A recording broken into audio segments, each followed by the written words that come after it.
வணக்கம். இது தி deep dive. இன்னைக்கு நாம எதை பத்தி ரொம்ப ஆழமா பார்க்க போறோம்னா, தமிழ்நாட்டுல இருக்கிற ஒவ்வொரு குடும்பமும் எதிர்பார்த்துட்டு இருக்கிற ஒரு விஷயம். 2026ஆம் ஆண்டுக்கான பொங்கல் பரிசு தொகுப்பு. அப்புறம் மகளிர் உரிமை தொகை. இத பத்தின லேட்டஸ்ட் அறிவிப்புகள் தான் நம்ம டாபிக். ஆமா, நம்ம நோக்கம் ரொம்ப சிம்பிள். இந்த அறிவிப்புகளுக்கு பின்னால இருக்கிற விஷயங்களை அலசுறது. அதாவது, அரசு எவ்வளவு நிதி ஒதுக்கியிருக்கு, உங்களுக்கு என்ன கிடைக்கும், இதுக்கு பின்னால என்ன அரசியல் இருக்கும்னு எல்லாத்தையும் புரிஞ்சுக்கிறது தான். சரி, அப்போ விஷயத்திலேருந்தே ஆரம்பிச்சிடலாம். 2026 பொங்கல் பரிசு தொகுப்பு. இதுக்காக அரசாணை எல்லாம் வெளியிட்டு நிதி ஒதுக்கிட்டாங்க. ஆனா எல்லாருக்கும் ஒரே கேள்விதான். பொருட்களோட எவ்வளவு பணம் கிடைக்கும்? அதுவும் இதுவரை எதிர்பார்க்காத ஒரு தொகை வரும்னு முதல்வரே சொல்லியிருக்கார். சோ எதிர்பார்ப்பு ரொம்பவே அதிகமா இருக்கு. இங்கதான் விஷயமே சுவாரஸ்யமா இருக்கு. இதை நாம தனியா பார்க்க முடியாது. போன சில வருஷங்களோட அரசியலை பார்த்தாதான் இந்த வருஷத்தோட முக்கியத்துவம் உங்களுக்கு புரியும். ஓ, இதுக்கு முன்னாடி திரு எடப்பாடி பழனிசாமி ஆட்சியில ஞாபகம் இருக்கா, 2500 ரூபாய் பணம், அதோட 22 பொருட்கள்னு ஒரு பெரிய தொகுப்பு கொடுத்தாங்க. ஆமாமா, அது ஒரு பெரிய பெஞ்ச்மார்க் செட் பண்ணுச்சு. கரெக்ட். அந்த அளவுகோலை தொடர்றது தான் இப்போதைய அரசுக்கு ஒரு பெரிய சவாலா இருந்துச்சு. அப்போ திமுக அரசு வந்ததுக்கு அப்புறம் அவங்க முதல்ல 1000 ரூபாய் கொடுத்தாங்க. ஆனா போன வருஷம் நடந்தது தான் ஒரு பெரிய அரசியல் தவறா பார்க்கப்படுது. பணம் எதுவும் கொடுக்கல. ஆமா, பணம் இல்லாம வெறும் பச்சரிசி, சக்கரை, அப்புறம் ஒரு முழு நீல கரும்பு. இது மக்கள் மத்தியில பெரிய அதிருப்தியை உண்டாக்கிது. அது வெறும் பொருள் குறைவுங்கிற விஷயம் இல்ல, பொங்கல் நேரத்துல கையில ரொக்கம் இருக்கிறது ஒரு கௌரவமா பார்க்கப்படுது. அத காயப்பட்டுச்சு. அப்போ இந்த தடவை வரப்போற அந்த பெரிய தொகைங்கிறது போன வருஷத்தப்ப சரி செய்யற ஒரு முயற்சி, அப்படிதானே? 100%. இது ஒரு நேரடி பொலிட்டிக்கல் கோர்ஸ் கரெக்ஷன். இப்ப வந்திருக்கிற அரசாணைய பாருங்க. பரிசு தொகுப்புக்காக 2.22 கோடி குடும்ப அட்டைதாரர்களுக்கு 248 கோடி ரூபாய் ஒதுக்கியிருக்காங்க. இதுல இலங்கை மறுவாழ்வு மையங்கள்ல இருக்கிறவங்களும் அடக்கம்னு சொல்லியிருக்காங்க. ஆமா, அது ஒரு நல்ல விஷயம். ஆனா இங்க ஒரு முக்கியமான விஷயத்தை நீங்க கவனிக்கணும். என்னது?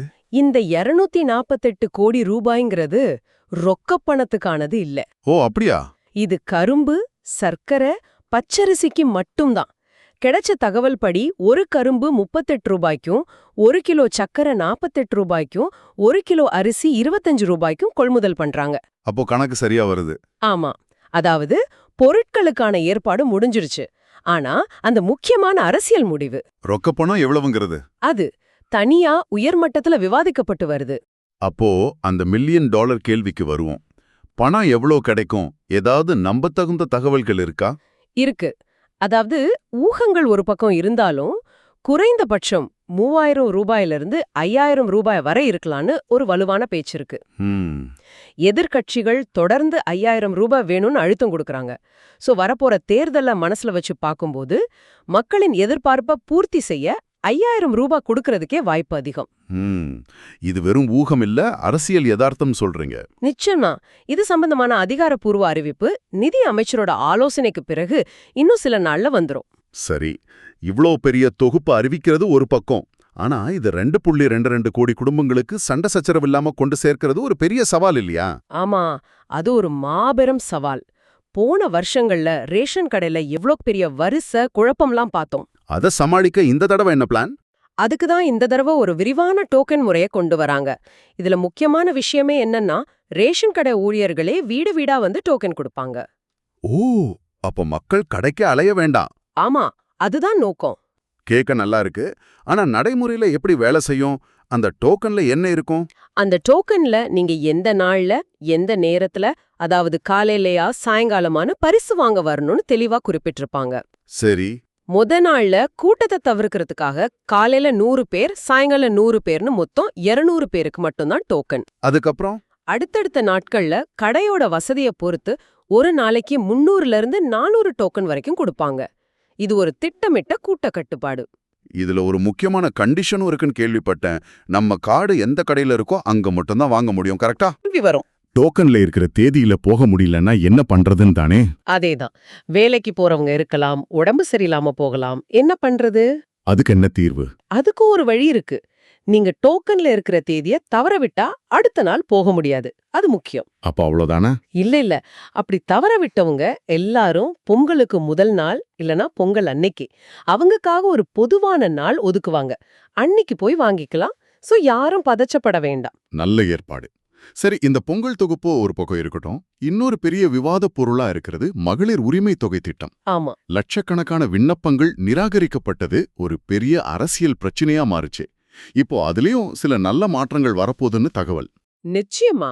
பொங்கல் தொகுப்பு எப்படி ஒரு அரசியல் சரிசெய்தலோ அதே மாதிரி தான் இதுவும். இங்க எதிர்க்கட்சிகளோட வாதம் என்னன்னா, இது மக்களின் வரிப்பணம். ஆமா. இதுல தகுதியின்மைன்னு விதிகளை வச்சு ஒரு சாராரை நீக்குறது சரியில்லை. இது எல்லாருக்கும் கிடைக்கணுங்கிறது தான் அவங்க பாயிண்ட். அந்த வாதத்துக்கு இப்போ அரசு செவிசாய்த்திருக்குதா? அரசியல் அழுத்தமாவும் மக்களின் கோரிக்கையாவும் பார்க்கலாம். இதனால முதல்வர் ஒரு நிபுணர் குழுவை நியமிச்சிருக்கார். அந்த குழுவோட விடுபட்டவங்களையும் எப்படி இந்த திட்டத்துல சேர்க்கலான்னு புதிய எளிமையான நெறிமுறைகளை உருவாக்குறது தான். தேர்தல் பக்கத்துல வரும்போது இவ்ளோ பெண்களை திட்டத்துக்கு வெளியில வைக்கிறது அரசியல் ரீதியா நல்லதில்லைன்னு அரசு உணர்ந்திருக்கு. அப்போ இதனால மக்களுக்கு கிடைக்க போற நேரடி பலன்கள் என்ன? தொகை உயர்வு, புதிய விண்ணப்பங்கள்னு 2 விஷயம் பேசப்படுது. சரியா சொன்னீங்க. முதல் பலன் உரிமை தொகை 1000 ரூபாயிலிருந்து 1500 ரூபாயா உயரலாங்கிற எதிர்பார்ப்பு. 1500 ரூபாயா? ஆமா. இந்த உயர்வு ஜனவரி மாசத்திலிருந்தே வரலான்னு சொல்றாங்க. 2வது, இதுதான் ரொம்ப முக்கியம். நிராகரிக்கப்பட்டவங்க மேல்முறையீடு செய்யவும், இதுவரை விண்ணப்பிக்காதவங்க புதிதா விண்ணப்பிக்கவும் ஒரு வாய்ப்பு. புதுசா ஒரு வாய்ப்பு? ஆமா. அதுக்கான அறிவிப்பு சீக்கிரம் வரும்னு எதிர்பார்க்கப்படுது. ஏற்கனவே மேல்முறையீடு பண்ணவங்க நிலைமை என்ன? அவங்க ரொம்ப நாளா காத்துட்டு இருக்காங்க. அவங்களுக்கு ஒரு நல்ல செய்தி.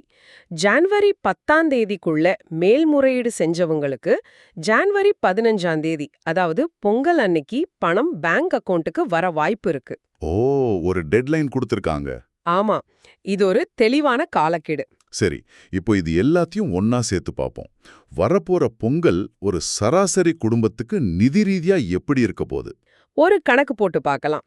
பொங்கல் பரிசு பணமா நாம எதிர்பார்த்த மாதிரி 5000 ரூபாய் கிடைக்குதுன்னு வச்சுப்போம். சரி. அதே குடும்பத்துல ஒரு பெண் தகுதி பெற்று உயர்த்தப்பட்ட மகளிர் உரிமை தொகையான 1500 ரூபாயும் வாங்குறாங்கன்னா, அப்போ மொத்தம் 6500 ரூபாய். ஆமா, ஒரு குடும்பத்துக்கு 6500 ரூபாய். இது ஒரு கணிசமான தொகை. ஒரு மாச வீட்டு செலவுல இது ஒரு பெரிய பங்கு. நிச்சயமா. சில மதிப்பீடுகள் இது கிட்டத்தட்ட 7500 ரூபாய் வரைக்கும் கூட போகலான்னு சொல்லுது. எது எப்படியோ, இது வெறும் பண்டிகைக்கான உதவி மட்டும் இல்ல. பொருளாதார ரீதியா இது ஒரு தாக்கத்தை ஏற்படுத்துமா? கண்டிப்பா. இது சந்தையில ஒரு பெரிய பணப்புழக்கத்தை ஏற்படுத்தும். மக்களின் வாங்கும் சக்தியை அதிகப்படுத்தும். அரசியல் ரீதியா பார்த்தா இதோட டைமிங் ரொம்ப முக்கியம். தேர்தலுக்கு சில மாசத்துக்கு முன்னாடி இவ்ளோ பெரிய தொகைய நேரடியா மக்கள் கையில கொடுக்கறது ஒரு வலுவான நல்லெண்ணத்தை உருவாக்கும் உத்தி. இன்றைய இந்த விரிவான அலசல்ல 2026 பொங்கல் பரிசு தொகுப்பு, மகளிர் உரிமை திட்டம், இதுக்கு பின்னால இருக்கிற அரசியல் நுணுக்கங்கள், இது உங்களை எப்படி பாதிக்கும்னு எல்லாத்தையும் பார்த்தோம். பணம், பொருள், உரிமை தொகை எல்லாம் உங்களை எப்போ எப்படி வந்து சேரும்னு உங்களுக்கு ஒரு தெளிவான சித்திரம் கிடைச்சிருக்கும்னு நம்புறோம். இந்த தகவல்களை எல்லாம் தொகுத்து பார்க்கும்போது உங்களுக்காக ஒரு சிந்தனை. இந்த நலத்திட்டங்கள் ஒரு பக்கம், பண்டிகை கால பரிசு, ஒரு சமூக பாதுகாப்பு, அதுல சந்தேகமே இல்லை. ஆனா அதே சமயம் இது பொதுமக்களோட உணர்வுகளோடும் தேர்தல் கால வியூகங்களோடும் ஆழமா பிணைஞ்சிருக்கு. ஒரு பலன் அறிவிக்கப்படும் போது அது உண்மையான மக்கள் நலனா இல்ல வாக்குகளை குறைவைக்கிற ஒரு உத்தியான்னு நீங்க எப்படி வேறுபடுத்தி பாப்பீங்க? இந்த 2க்கும் நடுவுல இருக்கிற அந்த மெல்லிய கோட்டை தீர்மானிக்க நீங்க எந்த அளவுகோல்களை பயன்படுத்துவீங்க? சிந்திச்சு